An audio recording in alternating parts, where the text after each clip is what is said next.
Que le Seigneur soit glorifié. On va ouvrir nos Bibles. Exode chapitre 15. Roslan, c'est bon? Voilà, je suis trop fier de toi. Tu as émergé en un laps de temps. Envoie. Exode 15, 22-26. Exode 15, 22-26. Ok. Moïse fit partir Israël de la mer Rouge. Ils prirent la direction du désert de Shur.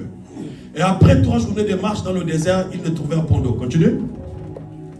Ils arrivèrent à Mara, où ils ne purent pas boire l'eau de Mara parce qu'elle était amère. C'est pourquoi ce lieu fut appelé Mara. Le peuple murmura contre Moïse en disant: que boirons-nous?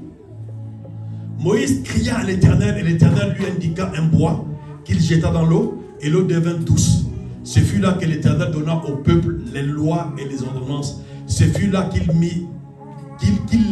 mis à l'épreuve. Vas-y. Il dit: si tu écoutes attentivement la voix de l'Éternel ton Dieu, si tu fais ce qui est droit à ses yeux, si tu prêtes l'oreille à ses commandements, si tu observes toutes ces lois, je ne te frapperai d'aucune maladie dont j'ai frappé les Égyptiens, car je suis l'Éternel qui te guérit. Alléluia. Car je suis l'Éternel qui te guérit. Donc en d'autres termes, je suis Yahvé Rapha. Alléluia. C'est le thème de notre veillée de prière ce soir. Yahvé Rapha, l'Éternel qui te guérit. Donc, voyez-vous que Israël sort de l'Égypte après avoir passé 430 ans d'oppression, 430 ans de difficultés, 430 ans où ils étaient dans une fournaise. Et chaque jour, ils criaient à Dieu: Seigneur, délivre-nous. Seigneur, délivre-nous. Seigneur, restaure-nous. Dieu, où est-ce que tu es? Dieu, tu es où? Nous avons entendu parler de toi, mais nous voulons te voir à l'œuvre. Seigneur, manifeste-toi. Et bien, qu'est-ce que Dieu va faire? Dieu va susciter un homme qu'on appelait Moïse. Moïse arrive, il va sortir Israël, n'est-ce pas, de l'oppression des pharaons. Et là, le texte que nous avons lu, ils viennent à peine de traverser la mer Rouge. Alléluia. Donc Dieu vient d'humilier sur la place publique, pas seulement Pharaon, pas seulement les Égyptiens, mais Dieu vient d'humilier les dieux égyptiens.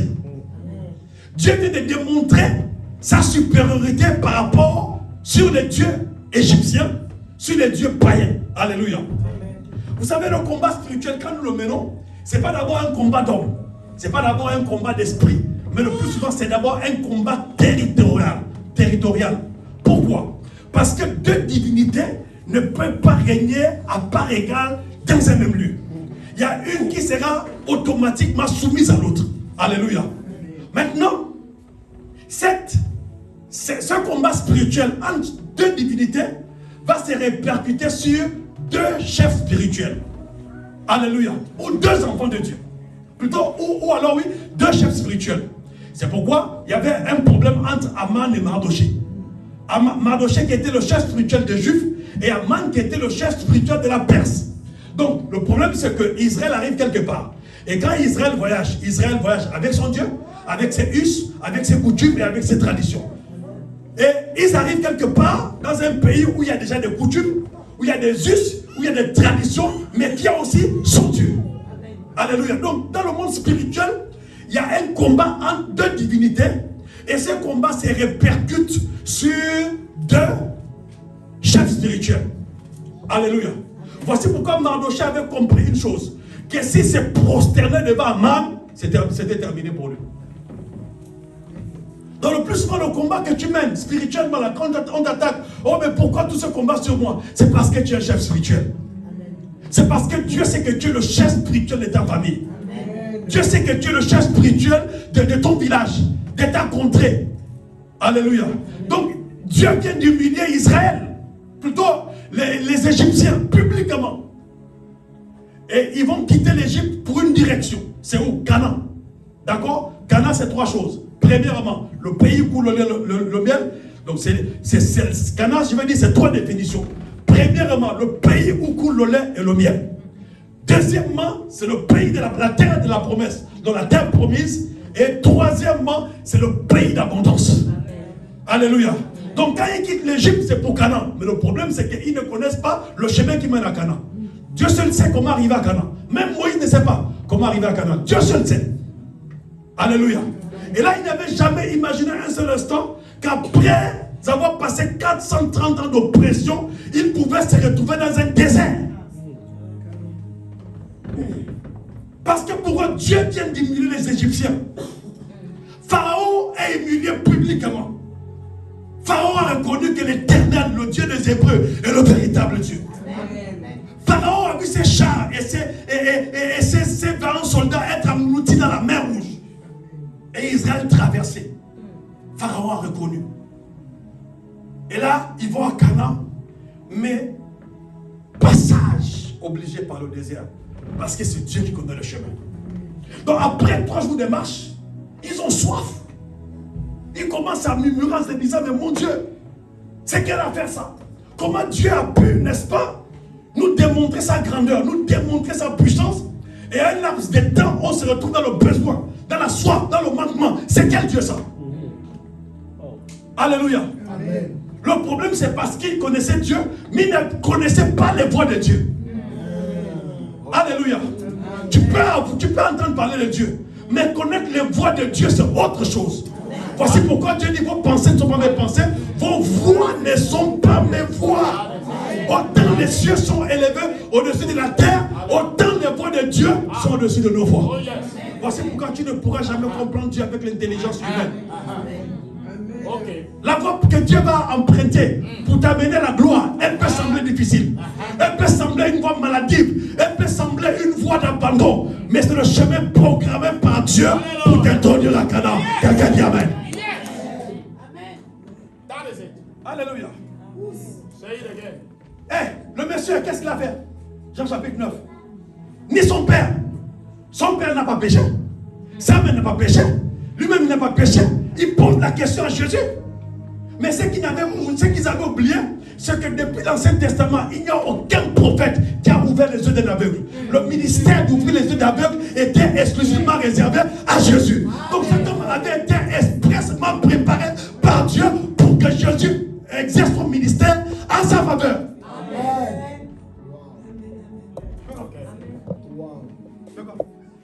Tu as vu dans l'Ancien Testament qui a ouvert les yeux de quelqu'un? Il n'y en a pas. Ni Moïse, ni Élie, personne. Eux-mêmes, là, les démons, ils sont fatigués. Ils n'avaient pas le pouvoir de chasser les démons. Tu as vu qui chassait un démon? Personne. S'ils avaient le pouvoir de chasser les démons, David n'allait pas jouer de la harpe pour calmer le démon de Saül. Il aurait chassé. Parce que David était un homme exceptionnel. C'est le monsieur qui a vécu la grâce sous la loi. Bien sûr, c'est ça. Alléluia. Mais même lui là, il n'avait pas le pouvoir de chasser les démons. C'est nous l'église qui avons le pouvoir. Jésus a dit, je vous ai donné le pouvoir de marcher sur les serpents, les scorpions et sur toute la puissance de l'ennemi. Et rien ne pourra vous nuire. Les voies de Dieu. Alléluia. La Bible dit Dieu a révélé à Israël ses actes. Mais à Moïse ses voies. Les actes c'est pour Israël. Les actes c'est quoi? C'est le miracle. C'est l'argent. C'est la percée. Mais les voies, c'est le moyen, le chemin emprunté. L'acte prophétique à poser. Le principe à appliquer. Dieu n'a pas révélé les voies à Israël. Les actes c'est pour Israël, mais les voies c'est pour Moïse. Amen. Donc qu'est-ce qui est plus important? Ce n'est pas les actes, ce sont les voies. Parce que celui qui a la voie, il peut, n'est-ce pas, créer ou même commander les actes. Mais celui qui a les actes, lorsque l'acte est passé, s'il n'a pas la voie, il va s'arrêter quelque part. Alléluia. Donc à Israël, sont les voies. Mais à Moïse, non, à Israël sont les actes. Mais à Moïse les voies. Le principe, l'acte prophétique, le chemin emprunté. Qu'est-ce qu'il faut faire? Et tout ce temps que nous sommes ici, prie Dieu pour que même prophétiquement, il te donne une voie empruntée pour t'introduire dans ta destinée prophétique. Il se peut que tu n'as peut-être pas besoin d'un toucher, mais tu as juste besoin d'une prophétie, d'une directive pour t'introduire dans ta destinée prophétique.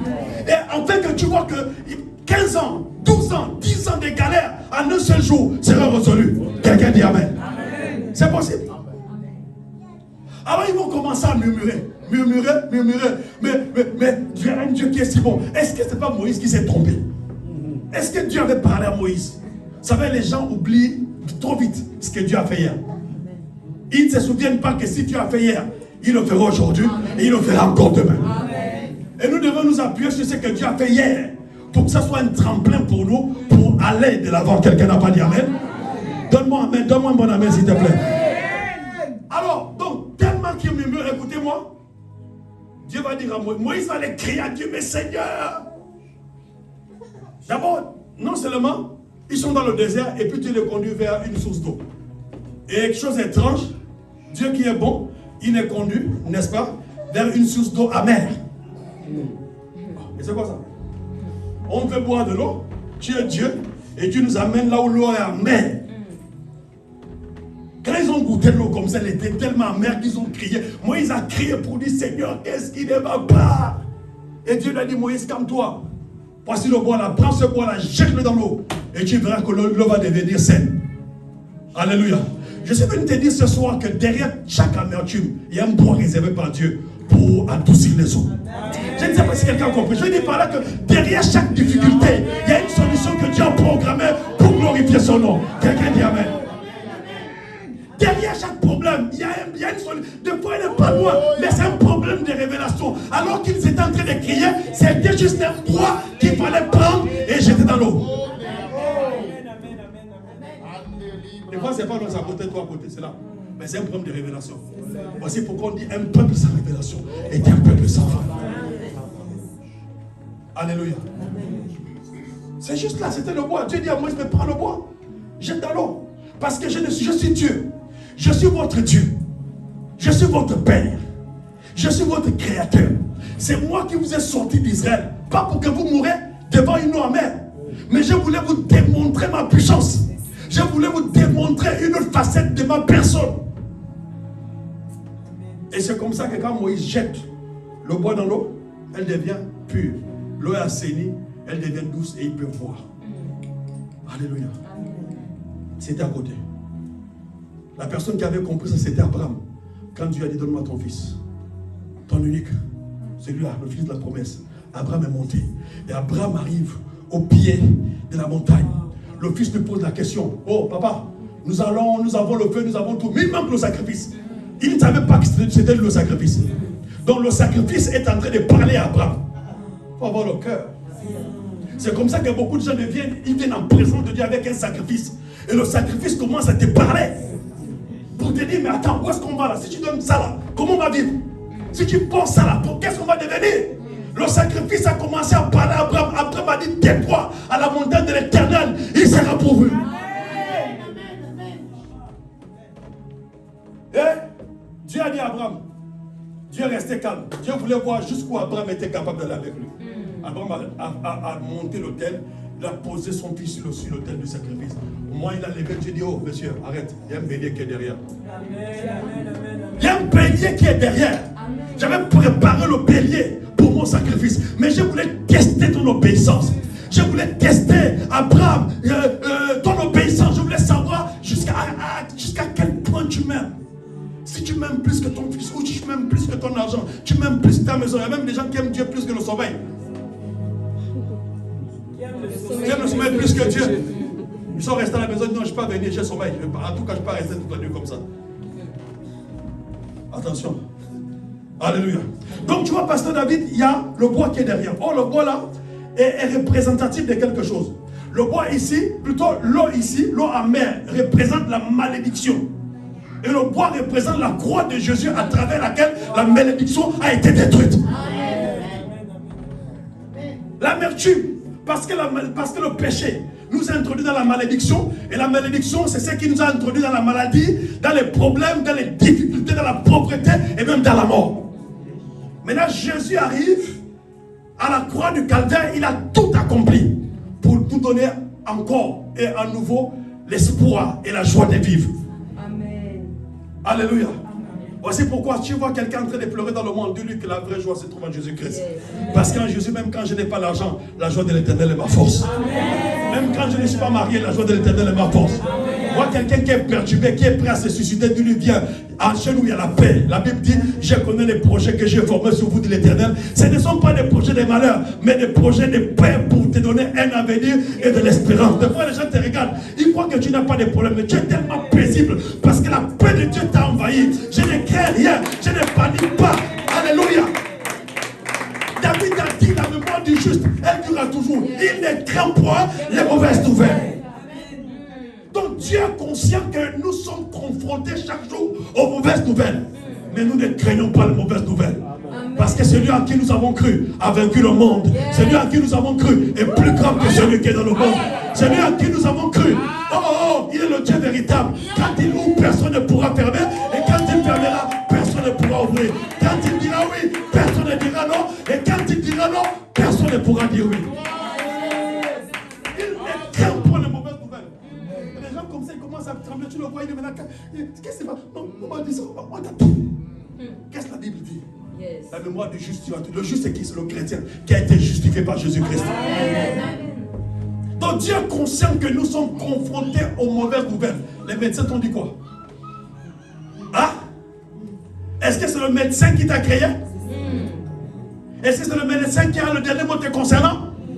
Tu as un Dieu, et non pas seulement un Dieu, mais tu as un Père. Jésus a dit ne vous inquiétez de rien.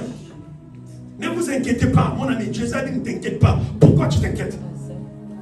Il parlait dit de vous passer des inquiétudes peut ajouter une coudée à la durée de sa vie. Donc en d'autres termes, quand tu t'inquiètes là, au lieu de prolonger ta vie, tu l'as raccourci. Bien sûr. Jésus parlait dit ne vous inquiétez pas pour la vie. Vraiment, ne vous inquiétez pas pour le manger et pour le boire. Regardez les oiseaux du ciel. Ils ne sèment ni ne moissonnent. Mais votre Père, il n'a pas dit leur Père, parce que Dieu n'est pas le Père des oiseaux, mais votre Père les nourrit. Et après il parle des vêtements. Il dit, mais regardez, ne vous inquiétez pas, ne dites pas qu'est-ce que nous allons porter. Parce que l'herbe des champs là, même Salomon dans toute sa gloire, n'a pas été vêtu comme eux. Donc si Dieu peut vêtir l'herbe des champs qui sera coupée et jetée à la poubelle demain ou au feu, et toi qui es son enfant. Avec ce que tu n'as pas encore compris, c'est que le plus beau vêtement que Jésus t'a donné, que Dieu t'a donné, c'est le Saint-Esprit.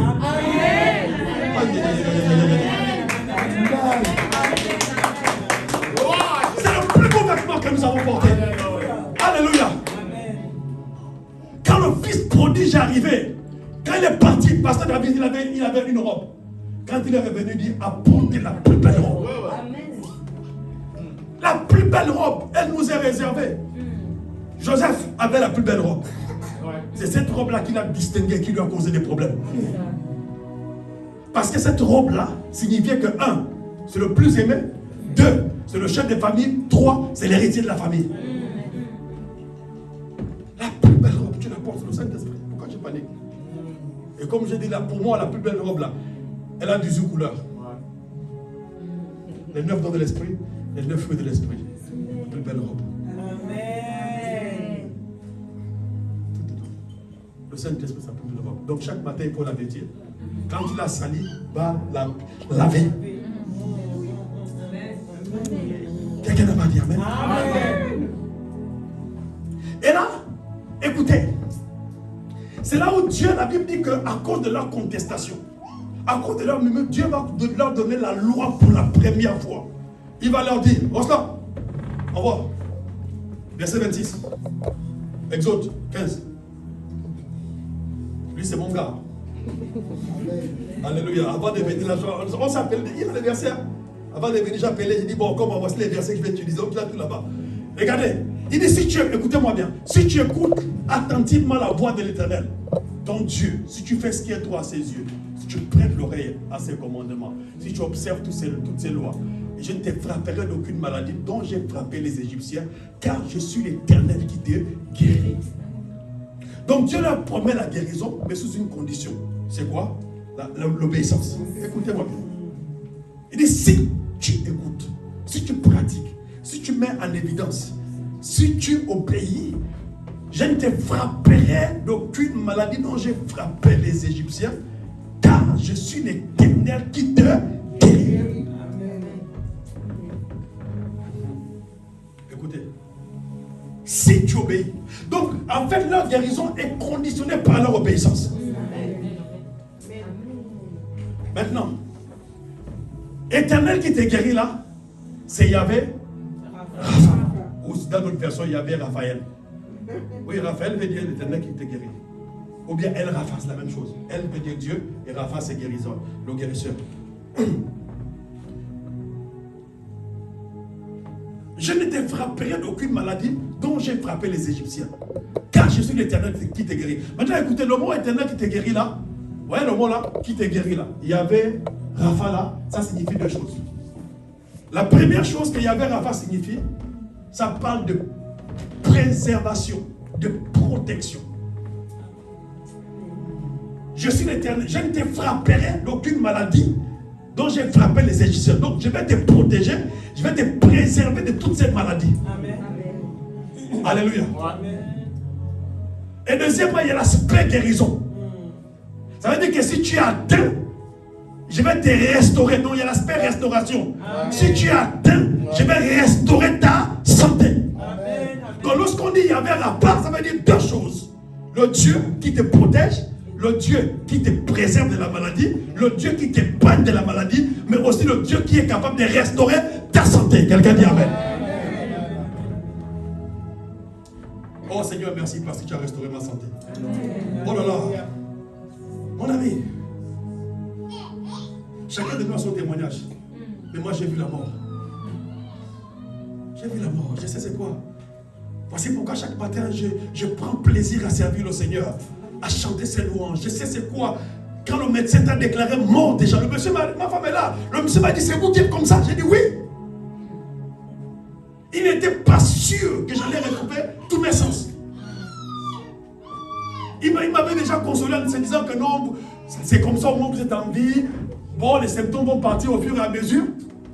Un mois et demi après, j'étais ici en train de prêcher l'évangile de Jésus. Et tous là, ils m'ont mis dehors, ils m'ont dit tu ne viens pas ici. Hein. Ils m'ont dit tu ne viens pas ici. J'ai dit ok, il n'y a pas de souci, je ne viens pas. Je suis resté à la maison une semaine. Et dimanche, je ne suis pas à l'église, ça c'est pas pour moi ça. 2 semaines. 3e semaine, j'ai dit à ma femme, bon, Nathan, mon fils, il va rester avec moi. Je dis, je suis un peu fatigué. Elle ne savait pas que c'était une super chérie parce que si je lui disais que j'étais à l'église, ils allaient m'attendre déjà en falloir pour me dire, reparle pas, monsieur. Je dis, ok, Nathan, tu restes avec moi. Ok, lui aussi, il ne savait pas. Dès qu'ils sont partis, il va te laver. Papa, c'est quoi? Il y a un PlayStation, il n'y a pas de PlayStation. On va à l'église. Et puis voilà, ils sont en plein que tu vois quelqu'un qui arrive. Je marche, je dis, mon cher. Je comme pasteur David comme ça. Et puis je marche comme ça. Tous là, dès que je fais un pas, tous sont là. Est-ce qu'il va tomber? J'ai dit, je vais prêter. Même Tessie m'a dit, non, réponse-toi. J'ai dit, jamais. En plus, c'est la Pâque, la résurrection. Je vais prêcher. Je vais défier le diable. Pour montrer au diable que il y avait Rapha m'a visité. Amen. Alléluia. S'il y en a qui sont restés avec les symptômes, moi je ne resterai pas avec les symptômes. S'il y en a qui sont sortis de là, ils sont restés paralysés, je vais retrouver ma santé à 100%. Et maintenant ma femme, le 5e jour après la sortie, je lui dis, je vais conduire. Elle me dit non. J'ai dit, oh mais toi, j'ai dit je vais conduire. Elle me dit non, toi si on te dit, comme ça tu n'écoutes pas le médecin, donne-moi la voiture. Il faut me voir chanter et conduire. Parce que moi j'ai bien avec la foi. Je n'ai pas envie d'entendre le langage du corps ou le langage du diable. Fais la voiture.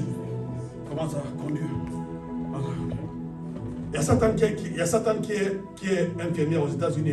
Elle appelle. Elle me dit, Morgan, toi tu es miraculeux. Hein? Toi tu sais qu'il faut que tu fasses trop attention. On va fournir beaucoup d'efforts. Tu bois beaucoup d'eau. Et j'ai dit tout ça. J'ai dit, maman, oui, tu as raison, juste pour te faire plaisir.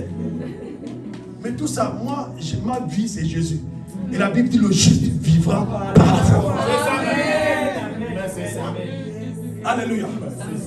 Je n'accepte pas le statu quo.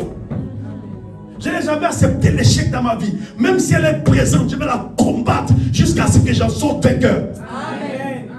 Parce que la Bible dit avec Dieu nous ferons des exploits et il écrasera nos ennemis. Donc je suis l'Éternel qui te guérit. Donc je suis Yahvé Rapha. 2 choses.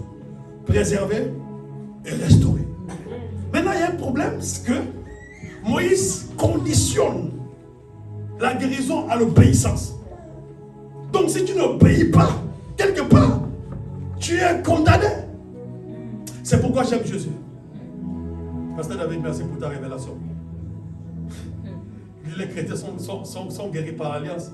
Et les païens par la miséricorde de Dieu. My God.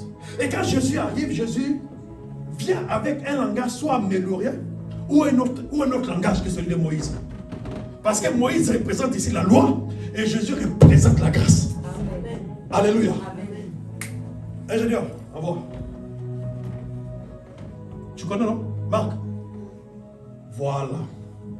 Jésus demandait au Père depuis combien de temps cela lui arrive. Depuis son enfance, répondit-il. Continue. Et souvent l'esprit l'a jeté dans le feu et dans l'eau pour le faire périr.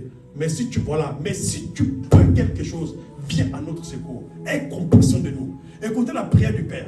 Le Père est devant Jésus. Il dit, il fait comme l'apologie de tout ce que l'enfant vit. Il dit, cet enfant-là, il y a un esprit qui l'a possédé. Et cet esprit le jette dans le feu, le jette dans l'eau. Il y a même des moments où il est tout raide. J'ai comme l'impression qu'il est mort. Et quand le démon voit Jésus, le démon commence à s'agiter. Et là, le Père vient, Jésus lui pose la question. Depuis combien de temps cela lui est arrivé? Il dit depuis son enfance, la réponse du Père. Et le Père dit, si tu peux quelque chose, viens à notre secours et compassion de nous. Et c'est quoi la réponse de Jésus? Continue. Jésus lui dit, si je peux,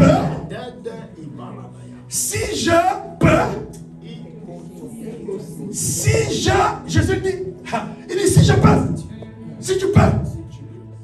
Et écoutez la réponse du Père. Tout est possible, dans la réponse de Jésus, tout est possible à celui qui croit. Et c'est quoi la suite? Vas-y. Aussitôt le Père de l'enfant s'écria, je crois, viens au secours de mon incrédulité. Jésus vient de lui faire un cours sur la foi. Parce que le papa est conditionné par Moïse. Si tu obéis, si tu mets en pratique, là tu seras guéri. Maintenant Jésus vient avec un autre mouvement. Ce n'est plus si tu obéis, mais si tu crois. Si tu crois. Donc aujourd'hui, la condition pour la guérison, pour le mariage, pour l'élévation, pour la gloire, pour la percée, ce n'est plus si tu obéis, mais d'abord si tu crois. Si tu crois, car tout est possible à celui qui croit. Et le papa comprend. Donc Jésus lui donne un coup de foi en un laps de temps et il dit oui, je crois. Je crois, Seigneur. Viens au secours de mon incrédulité. Soyez renouvelés, soyez transformés par le renouvellement de l'intelligence. Ce n'est pas une affaire d'obéir, parce que quand on parle d'obéir, tu vas dire, ah mais moi je ne connais même pas ça. Si tu crois, c'est impossible. Amen. Si je crois. Lazare, mort. 4 jours. Jésus arrive. Marc dit, si tu eusses été ici, mon frère ne serait pas mort. Jésus n'a pas beaucoup parlé. Il dit, je suis la résurrection et la vie. Donc la présentation de Jésus-Christ en elle-même est un message. Parce que regardez, quand vous lisez par exemple, Jésus se présente des fois comme le Fils de l'homme. C'est un message. Comme je suis le Fils de Dieu, c'est un message. Mais pasteur cette fois-ci dit, je ne suis pas le Fils de Dieu. Je suis la résurrection et la vie. Donc Marc ne comprend pas le langage de Jésus. Il dit, Seigneur, oui, mon frère revivra. Mais à la résurrection des morts qui n'est même pas encore arrivée. Jésus dit, ah.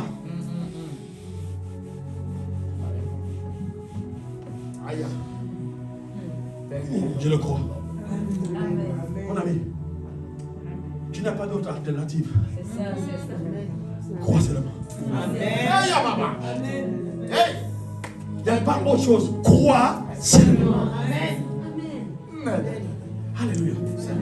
Donc tu vas comprendre que ton incrédulité, ton raisonnement, ta cogitation, qui n'a rien à voir avec la pensée de Dieu, elle décide d'incrédulité. Crois seulement. La foi. Hébreux 10, 5, 6. Sans la foi, nul ne peut être agréable à Dieu. C'est-à-dire que même si tu viens à l'église, sans la foi, nul ne peut être agréable à Dieu. Donc pour être agréable à Dieu, il faut d'abord avoir la foi. Oh, c'est quoi la foi? On dit c'est une ferme assurance des choses qu'on espère. On n'a pas dit c'est une assurance, on dit c'est une ferme assurance. Ferme assurance. Ça veut dire que devant le vent, je suis ferme. Devant les problèmes, je suis ferme. Devant les difficultés, je suis ferme. Devant les mauvaises nouvelles, je suis ferme. C'est ça même. Devant le diagnostic médical, je suis ferme. Ferme assurance des choses qu'on espère.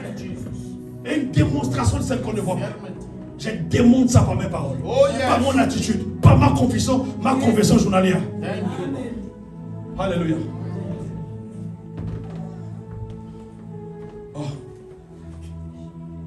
Maintenant, chacun de nous sait en qui il a cru et comment il a cru. Parce que moi, là, sans Jésus, là, je ne suis rien. Donc, je lui fais confiance même dans le sommeil. Quand je me réveille, j'ai dit, c'est moi, je crois. C'est tout. Le médecin m'a dit, monsieur, il m'a posé une question, qu'est-ce que vous faites dans la vie? J'ai dit, je suis pasteur. Il a écrit ça, pasteur évangélique, sur mon dossier médical. Quand il est venu me parler, j'ai dit, chef, il ne faut pas m'intimider. Il dit, bon, vous savez, moi je suis musulman, mais vous êtes chrétien, mais il faut accepter quand même cette... J'ai dit, monsieur, ne me faites pas accepter votre diagnostic médical. Je suis un enfant de Dieu. Ma destinée est entre les mains de Dieu. Amen. Le dernier mot me concernant, il revient à Dieu. Et ils ont vu, pour eux, c'était comme si j'étais une autosuffisance, quoi. Mais ils ne savaient pas que j'étais en train de manifester la foi. Parce que l'ennemi voulait me faire accepter cette situation. Mon ami, tu sais que je suis à l'hôpital, Pasteur David. Je suis comme ça. Je suis comme ça. J'ai une vision où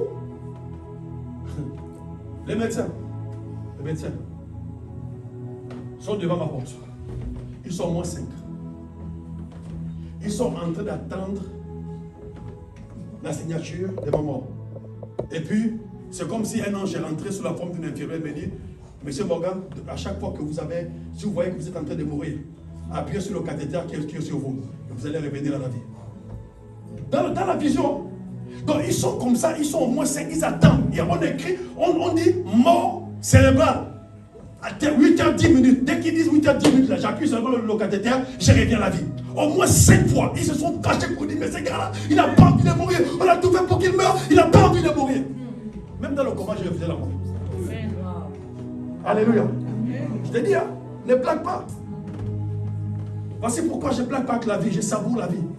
Et tout ce qui est à moi, mon énergie, ma force, mon sang, ma sueur, c'est pour Jésus. Alléluia. Alléluia.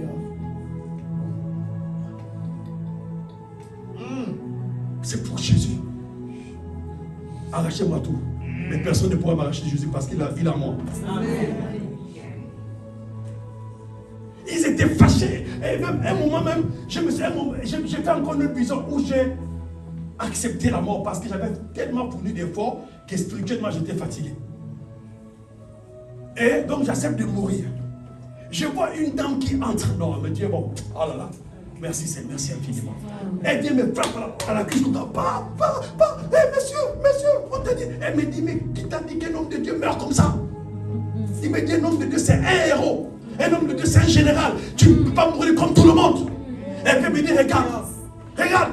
Et puis j'ai une vision comme, tu vois, quand les vétérans américains, les noirs là, on tire les coups des fusils là, et puis les noirs là, ils ont leur galons avec, comment on appelle ça? Non, leur truc là, comment on appelle? Les médailles, voilà. Et puis ils étaient à tout de tremblant, mais regarde combien d'hommes de Dieu meurent. Ça avec c'est là même dans l'inconscient, tu sens que Dieu n'a pas envie que tu meurs.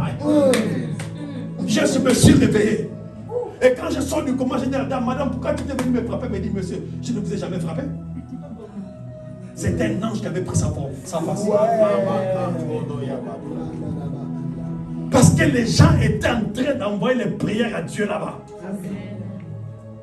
Je suis dans une autre vision où je suis comme ça. Voici pourquoi ne blaguez pas avec la couverture spirituelle. Là, je suis comme dans les cieux, Pasteur David. Et je suis quelque part, c'est comme le sein d'Abraham, où les gens sont paisibles, il n'y a pas de trouble. C'est la paix, c'est la quiétude, la stabilité qu'on sort. Et je vois quelqu'un que je connais qui était mort. Il m'appelle, il me dit, mais toi tu vas encore aller sur la terre faire quoi? Là-bas, il y aura encore des combats, il y aura des mots, il y aura beaucoup de choses. Tu vas faire quoi? Reste avec nous ici. J'ai dit non, je ne reste pas ici. C'est comme s'il me suppliait, reste ici. En fait, dans le monde spirituel, c'était déjà écrit que je n'allais pas revenir à la vie. Il dit, mais reste ici, reste ici, reste ici. Mon ami, j'entends seulement un tonnerre, bam! Mon père spirituel qui a parlé, you, follow me, suis-moi. Sans parler, suis-moi. Puis je le suis comme ça. Et j'ai compris que là, Dieu venait de me parler de la mort. Ne blague pas, mon ami. Faut blaguer ta vie. Moi là, c'est Jésus.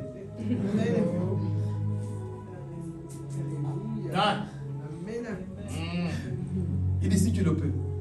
Jésus pose la question, il dit à Jésus si tu peux quelque chose. Jésus dit si moi je peux. Tu blagues ou quoi? Tout est possible. C'est toi qui dois croire. Parce que moi je suis la résurrection, je suis la vie, je suis la guérison, j'ai toute la délivrance, la stabilité, la richesse, la percée, l'élévation, c'est moi. Maintenant si à toi ton problème c'est de croire d'abord.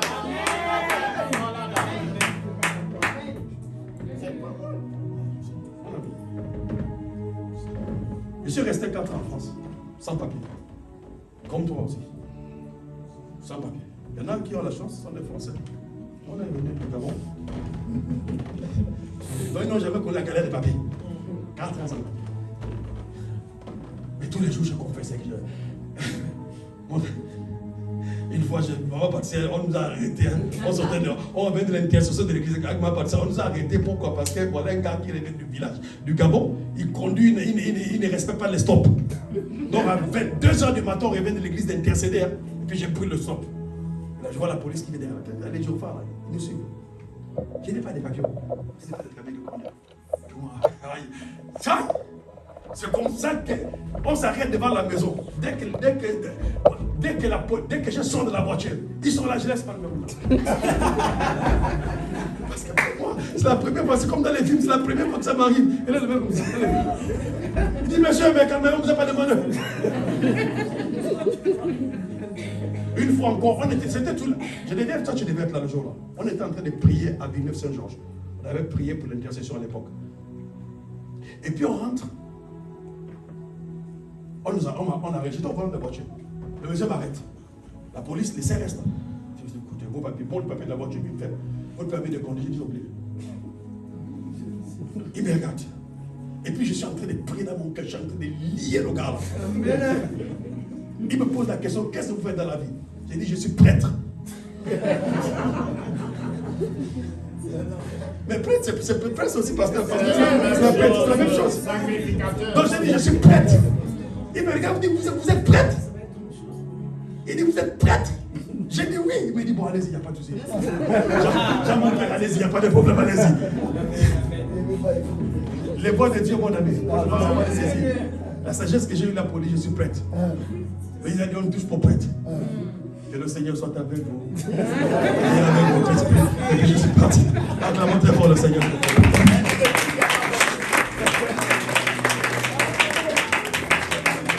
Alléluia.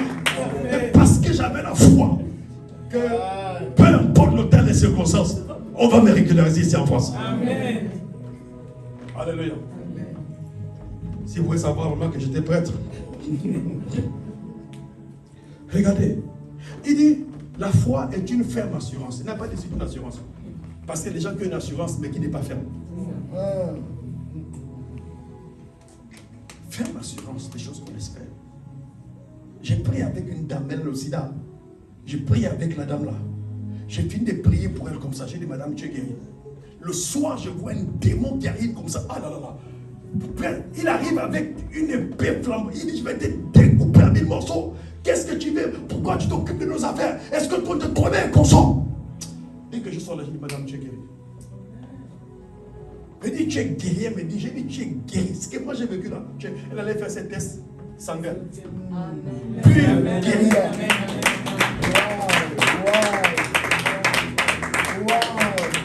Donc si tu ne comprends pas le langage de Dieu, un démon ne peut pas venir se manifester comme ça s'il n'a pas été délogé. Pur, guéri, restauré, jusqu'aujourd'hui. La foi, ce n'est pas une assurance. Parce que les gens qui ont l'assurance, mais devant les difficultés, ils perdent l'assurance. Et quand tu perds l'assurance, tu vas commencer à emprunter des voies qui ne sont pas saines. La foi, c'est une ferme assurance. des choses qu'on espère. Parce qu'on espère parce qu'on ne les a pas encore vues. On les a vues quelque part, on ne les a pas encore obtenues.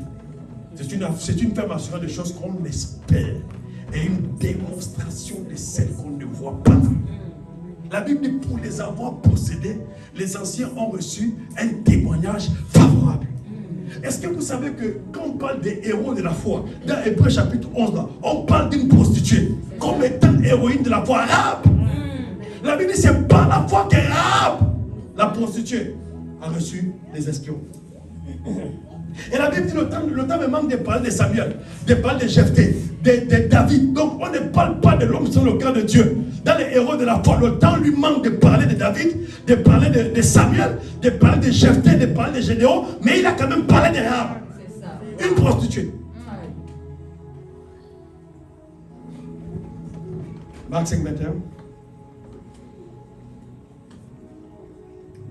Jésus dans la barque regardait l'autre bord. Écoutez, une grande foule s'assembla près de lui. Il était au bord de la mer, descend.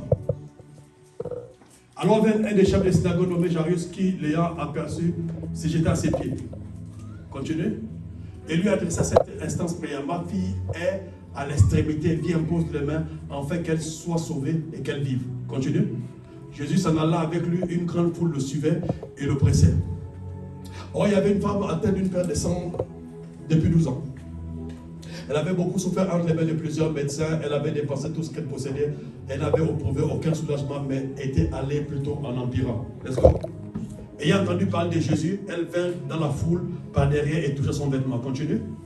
Car elle disait, si je puis seulement toucher ses vêtements, je serai guérie. Continue.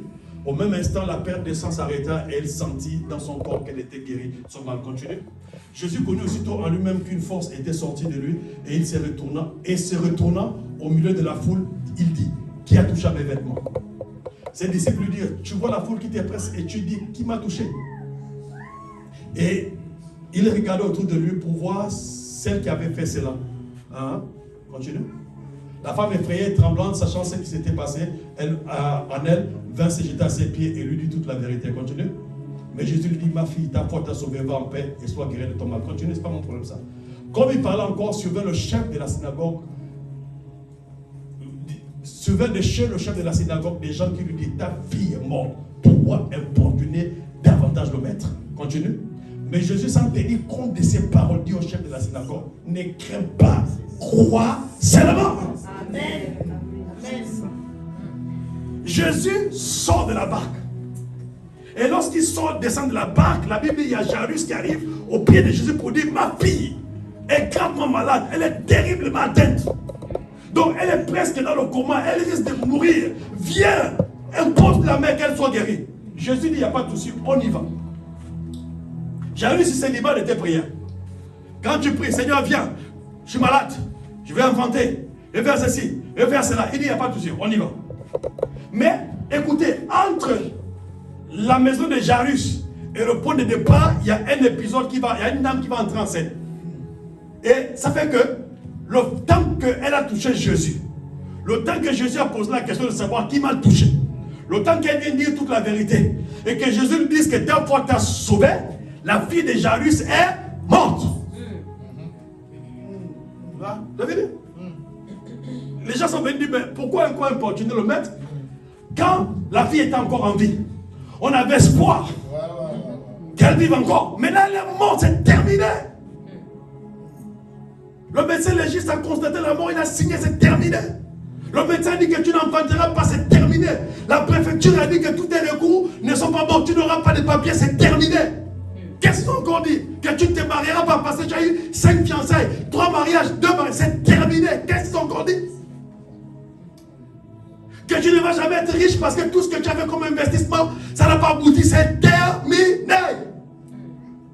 Ils sont venus dire, c'est pas la peine d'importuner le maître. Il là, c'est qui? Ce sont tes pensées qui te parlent. C'est pas la peine de prier, c'est pas la peine de gêner, c'est pas la peine, c'est pas la peine, c'est pas la peine, c'est déjà terminé. Tu as prié, un moment tu as senti que Jésus était là parce que Jésus avait déjà avait commencé à marcher avec Jairus. Mais c'est comme si Jésus s'arrêtait quelque part. Ça ne marche plus, tout est compliqué. Qu'est-ce qui ne va pas? L'enfant est mort, c'est pas la peine de prier. Arrête, n'importe continue de le mettre. Hey. Ah. Jésus a dit, Jairus, ne crains pas. Alléluia. Toi, tout ce que je te demande, c'est de croire seulement. Peu importe ce qui arrive, peu importe ce qu'on a dit, peu importe ce que tu ressens, peu importe le diagnostic, toi crois seulement. Et puis c'est fini, et puis c'est un point et c'est un trait. Crois seulement. Et c'est quoi la suite? Vas-y mon gars. Et il n'est permis à personne de l'accompagner si ce n'est à Pierre, Jacques et Jean, frères de Jacques. Écoutez, dans la marche que nous avons là, la marche de la foi, tout le monde ne peut pas t'accompagner. La marche de la foi, tout le monde ne peut pas t'accompagner. Parce que les gens vont des fois prendre ta confiance de foi comme de l'orgueil. Tout le monde ne peut pas t'accompagner parce qu'ils ne peuvent pas comprendre ce que tu comprends. Ils vont dire 3 c'est trop. Vous avez prié, il y a eu quoi? 3 c'est trop. Jésus dit crois seulement. Il dit Pierre, Jacques, Jean, allons-y. Parce que toutes les personnes négatives là, il ne faut pas marcher avec eux. Ils vont te décourager. Oh, tu es au pied du miracle. Tu as quelques minutes du miracle. Mais toi, crois seulement. Et puis Jean, Jacques, accompagnez-moi. Alors, continue. Ils arrivèrent à la maison du chef de la synagogue où Jésus vit une foule bruyante, des gens qui pleuraient et poussaient des grands cris. Et il entra et leur dit, pourquoi faites-vous du bruit et pourquoi pleurez-vous? L'enfant n'est pas mort, n'est pas morte, mais elle dort. La suite c'est quoi? Il se moquait de lui. Écoutez, est-ce que vous voyez un peu tous ces obstacles-là au miracle de la fille de Jairus? C'est lui qui allait voir Jésus. C'est lui qui a déclenché le mouvement de Dieu. Il a prié et puis Dieu s'est mis en marche vers la guérison de sa fille. Mais entre le lieu de la guérison, entre le lieu de départ et la guérison, il y a d'abord un premier obstacle. La femme a la perte de sang. Donc Jésus va faire l'escale. L'escale de Jésus là va accélérer la maladie, va aggraver la maladie de la fille de Jairus et elle va mourir. Jésus va lui dire, ne crains pas, crois seulement. Non, non. Quand il répand, deuxième obstacle, les gens viennent lui dire, mais attends, découragement, c'est pas la peine d'en faire mort. Le préfet, tu t'as déjà donné quoi, OQTF, c'est ça? C'est quoi OQTF, c'est ça? On t'a donné même 3, même 5, on t'a donné 5 OQTF. Pour toi, la même, c'est OQTF plus. On ne peut pas te régulariser. Alléluia. Jésus dit, ne crains pas, crois seulement. Tu viens à l'église, on prêche, et puis tu te dis, bon, on y va, on repart la marche. Et puis quand tu arrives à la maison, on entend les gens pleurer. Jésus dit, mais pourquoi vous pleurez? L'enfant n'est pas morte, elle dort. Les gens commencent à se moquer de toi pour dire que, mon ami, même si vous allez à l'église là, il ne faut pas être fou quand même. C'est parce que vous allez à l'église là que vous ne réfléchissez plus, vous n'avez plus le cerveau. Quand on va là-bas, on vous enlève le cerveau, tu ne réfléchis plus. Ah, je réfléchis, je suis un homme. Mais j'ai un autre cerveau spirituel que toi, je n'ai pas. Jésus dit l'enfant n'est pas. Et Jésus s'adresse à qui? À la foule. C'est comme une moquerie. Hein? Quand tu es malade, l'enfant, elle dort. Les gens sont moqués pour dire, mais les voilà, les affaires des pasteurs. Puis Jésus entre là-bas. Il a ressuscité la fille. Mais n'empêche qu'avant, il n'a pas permis à tout le monde de l'accompagner. On ne marche pas le dos. Il y a des gens qui sont des polluants de la destinée, mon ami. Il y a des gens qui sont comme des boosters de destinée. Quand tu l'écoutes, quand tu marches, ça augmente ta foi. Ça te booste, tu te dis non, c'est encore possible. Alléluia. Crois seulement. Et l'enfant est revenu à la vie. Oh, j'ai béni le Seigneur parce que quand j'ai vu que. Passe-moi l'autre. Je me suis mouché avec. C'est dans le. Quand j'ai vu que. Quand je suis j'étais à l'hôpital, j'ai vu les fortunes, les prévidats, les Nicolais, tout le monde là. Ça déjouait, ça dormait à mon salon. Je ne priais, ça mangeait sans boire pour réclamer Seigneur. Le gars là doit revenir. Il ne doit pas partir. Après, ils m'ont dit, papa, on a compris. Hein. Quand tu nous fais prier là, on a compris parce que pendant cette période-là, on a prié. C'est là qui me parlait de fortune. On a prié. On peut passer 3-4 heures comme ça sur ma prière. J'ai dit, ah. Maintenant, j'ai compris quand j'étais à 4 heures pour dire 4 heures à 6 heures, prière. Midi, 13 heures, prière. Le soir, venir, ah, c'est trop. Je suis en train de déformer. Le jour que tu seras face à la réalité, la machine va se déclencher. Et le diable ne pourra pas t'arrêter. Quelqu'un dit amen.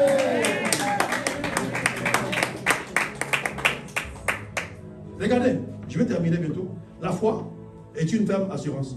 Une chose qu'on espère et une démonstration celle qu'on ne voit pas. Moïse a dit, si tu obéis.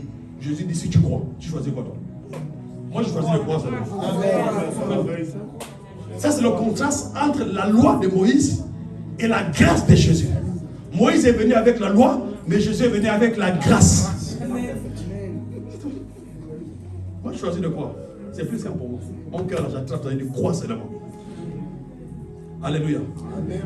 La foi a une loi. C'est quoi la loi de la foi?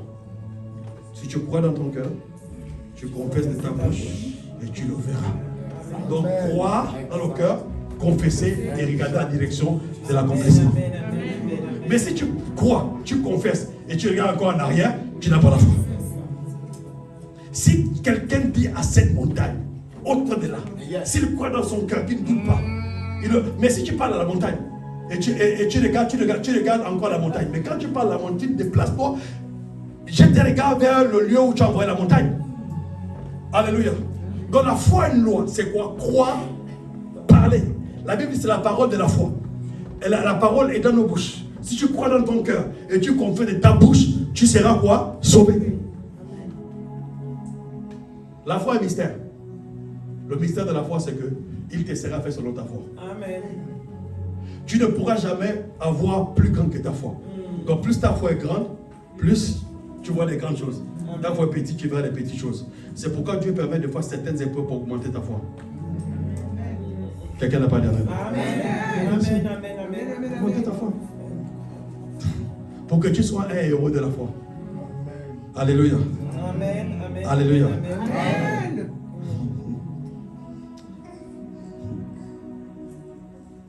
La foi, je termine par ça, on va prier, vient de ce qu'on entend. Et ce qu'on entend vient de la parole de Christ. La parole. La foi n'a pas d'autre source que la parole de Dieu. La foi est bâtie sur la parole de Dieu. Pasteur David a dit tout à l'heure que tout ce que tu entends crée en toi la foi. Mais la foi de Dieu, la foi du miracle, elle vient de la parole de Dieu. Elle vient de ce qu'on entend, et ce qu'on entend vient de la parole de Dieu. Et la parole te dit ce matin, peu importe la situation, crois seulement. Et ça va changer. Quelqu'un dit amen. Amen. Ne doute pas. Amen. Ne recule plus. Avance. Amen. Dieu est avec toi. Amen.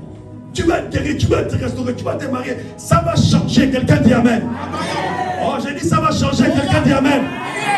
Quand ton amen là est suspect, j'ai dit ça va changer. Quelqu'un dit amen.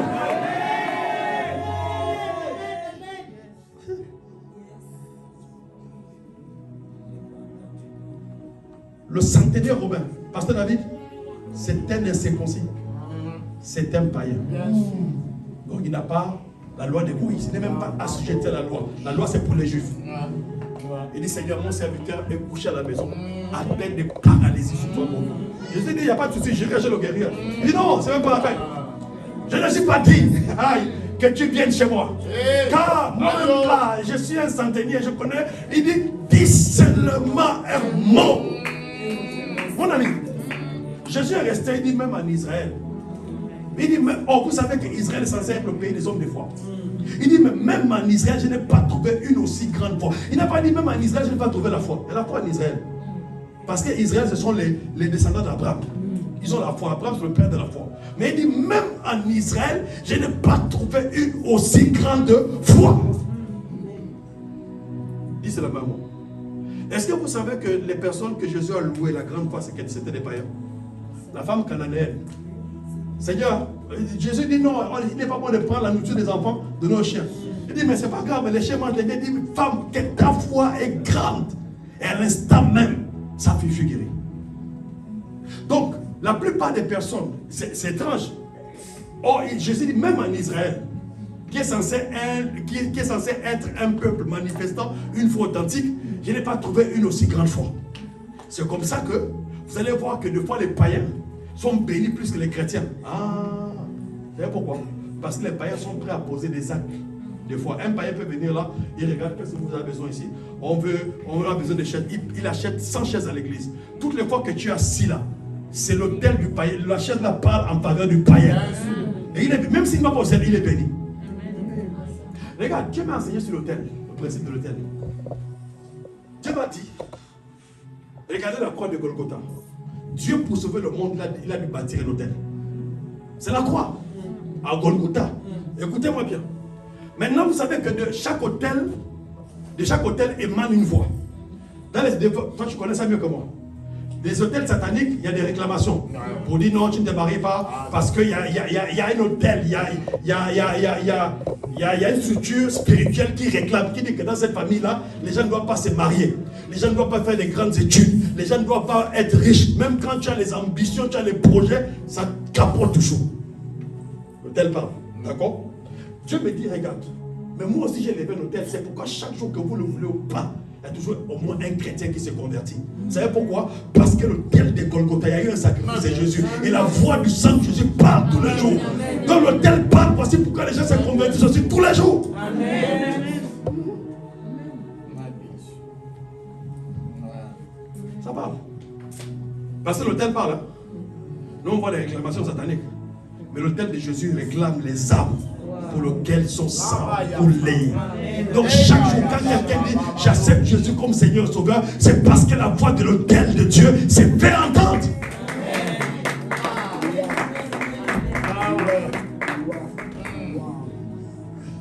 Tu vois l'affaire de l'autel là, ce n'est pas moi-même. C'est dans le livre, on va voir ça dans le livre. Le Seigneur lui-même est venu m'enseigner dans le roman le principe de l'autel. J'ai blagué avec ça.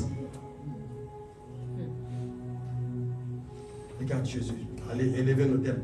L'autel parle tous les jours. Ça veut dire quoi? Le monsieur là, quand vous lisez, je crois, Luc chapitre 7, c'était pas un juif, mais il avait bâti une synagogue. Amen.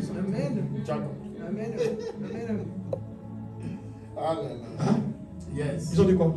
Cet homme de c'est qui demande, même s'il n'est pas juif. Et qui est venu voir Jésus? Les anciens d'Israël. Les scribes là, les bandits là.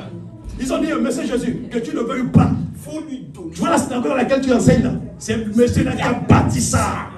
Dans son hôtel parle à sa faveur. Aïe.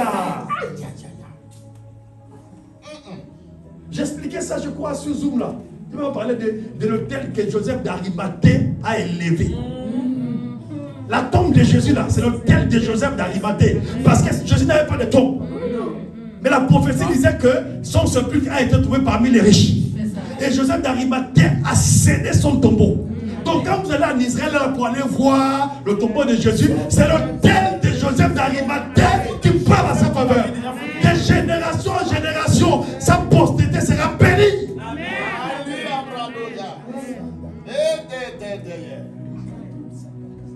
Les fils des ténèbres sont plus sages que vous. Quand vous demandez à un chrétien de s'aimer, ça devient la rigole. Oh non, demande. Tu ne comprends même pas que c'est pour ton bien. Alléluia. Dans le mystère. Et tu vas voir que, regarde, tu vois, quand quelqu'un est.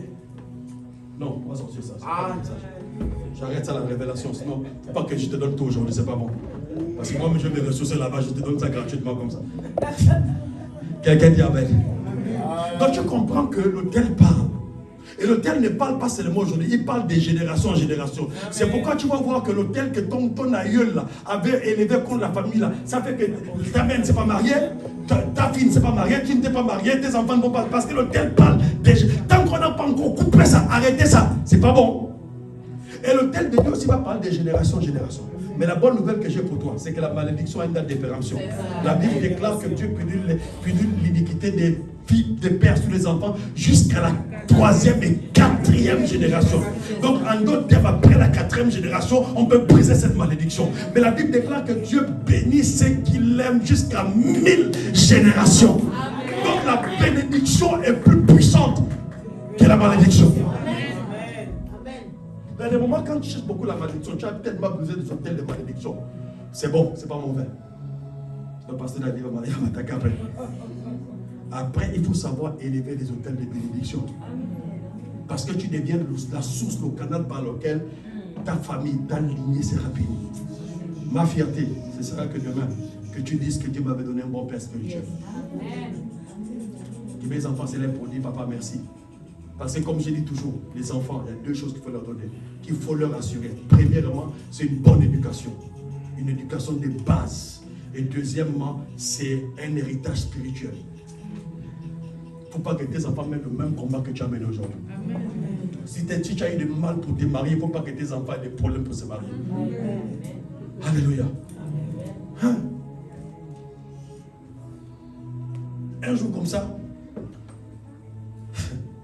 ma mère me dit non. Ma père me dit,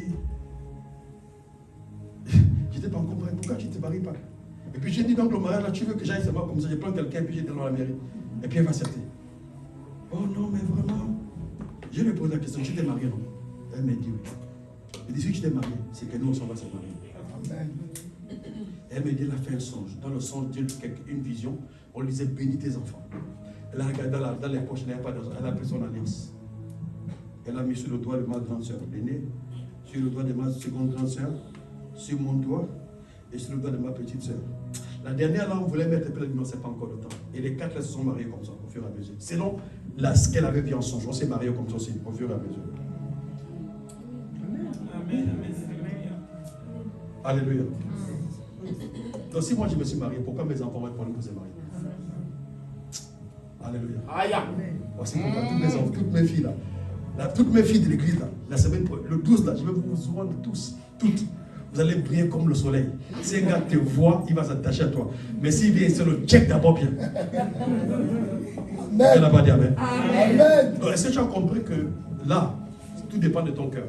Tout ce qu'on va faire, comme la suite là, tout dépend de ta disposition de cœur. Si tu crois, c'est bon. Si tu ne crois pas, il n'y a pas de souci. Et croire, c'est quoi? C'est simple. C'est faire confiance à Dieu comme un enfant. Amen. Quelqu'un n'a pas dit amen? Amen. On peut prier un peu? Amen. Lèvons-nous, acclamons le Seigneur. Si tu as été béni, acclame très bien le Seigneur, s'il te plaît.